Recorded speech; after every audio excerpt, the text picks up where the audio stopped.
একটা এমন যজ্ঞ যেখানে ধূপ ধুনো আর বেদমন্ত্রের ধ্বনি ভাসছিল চারিদিকে।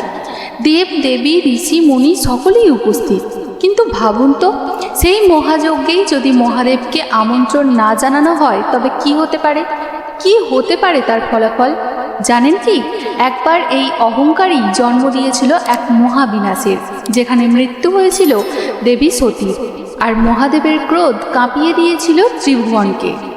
আজ আমরা শুনব সেই অমর কাহিনী, দক্ষের যজ্ঞ এবং দেবী সতী থেকে পার্বতীর পুনর্জন্মের পুরাণ কাহিনী।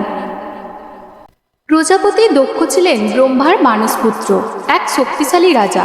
তার অহংকার ছিল আকাশচুম্বী। দক্ষের কন্যা দেবী সতী নিজের ইচ্ছায় মহাদেবকে বিবাহ করেছিলেন, কিন্তু দক্ষ তা কিছুতেই মেনে নিতে পারেননি। মহাদেবের ভৈরব রূপ, গায়ের পশুর চামড়া, গলায় সাপ, ভস্য মাখা শরীর, ভিক্ষুকের মতো জীবন, এসব দেখে দক্ষ ভাবতেন আমার কন্যা এত মহান, অথচ সে গিয়ে বিবাহ করেছে এক ভিক্ষুকের সঙ্গে, তথাকথিত যোগীকে। সেই অবমাননা দক্ষের মনে জমতে জমতে একদিন বিষ হয়ে দাঁড়ালো।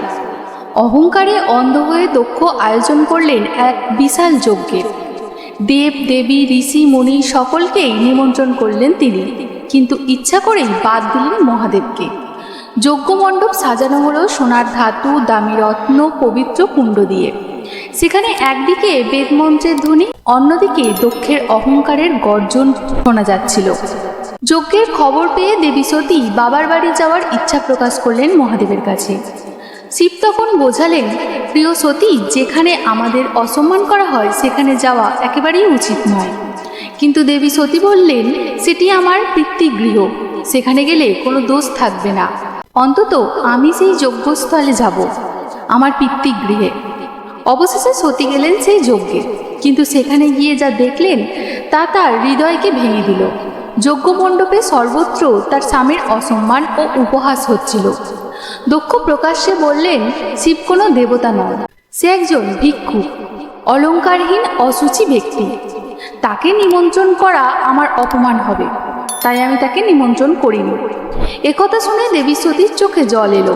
তিনি ক্রোধে কাঁপতে কাঁপতে দাঁড়িয়ে বললেন, যে স্থানে মহাদেবের অপমান হয় সেখানে আমার থাকা উচিত নয়। এই দেহ যা দক্ষ দান করেছে তা আমি ধারণ করব না। অতঃপর তিনি যজ্ঞকুণ্ডে প্রবেশ করলেন, আর অগ্নিশিখায় ভস্মীভূত হলেন দেবী সতী।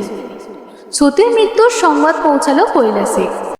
মহাদেব প্রথমে স্তব্ধ হয়ে গেলেন, তারপর ক্রোধের বশে তার তৃতীয় নয়ন জ্বলে উঠল। জটা খুলে ছুঁড়ে ফেললেন ভূমিতে, আর সেখান থেকেই জন্ম নিলেন ভয়ঙ্কর বীরভদ্র এবং ভদ্রকালী। মহাদেব তাকে নির্দেশ দিলেন, যজ্ঞ ধ্বংস করো এবং দক্ষকে শিক্ষা দাও। বীরভদ্র বজ্র নিনাদের মতো নেমে এলেন যজ্ঞস্থলে। মুহূর্তের মধ্যে ভেঙে দিলেন যজ্ঞমণ্ডপ। দেবঋষিরা ছত্রভঙ্গ হয়ে গেল। দক্ষের মুণ্ডচ্ছেদ করা হলো। চারিদিকে ভয়ের স্রোত বইতে লাগলো। কিন্তু মহাদেব তো শুধু ক্রোধী নন, তিনি করুণার প্রতীক। দেবঋষিরা তার কাছে প্রার্থনা করেন, প্রভু, দক্ষকে ক্ষমা করুন। মহাদেব তাদের অনুরোধ রাখলেন, দক্ষকে পুনর্জীবিত করলেন, তবে মানুষের মাথার বদলে দিলেন ছাগলের মাথা। এইভাবে দক্ষ পেলেন নতুন জীবন, আর তার অহংকার ভেঙে চূর্ণ হলো। সতীর দেহ পুড়ে গেলেও তার আত্মা অমর। তিনি পুনর্জন্ম নিলেন হিমালয়ের রাজা হিমবানের কন্যা পার্বতী হিসেবে, অত্যন্ত সুন্দরী, সৌম্য এবং দৃঢ়চেতা। ছোটবেলা থেকেই তিনি ছিলেন শিবভক্ত। কঠিন তপস্যা করে আবার মহাদেবকে স্বামী হিসেবে লাভ করেন। এভাবেই সতী হলেন পার্বতী, মহাশক্তির চিরন্তন রূপ।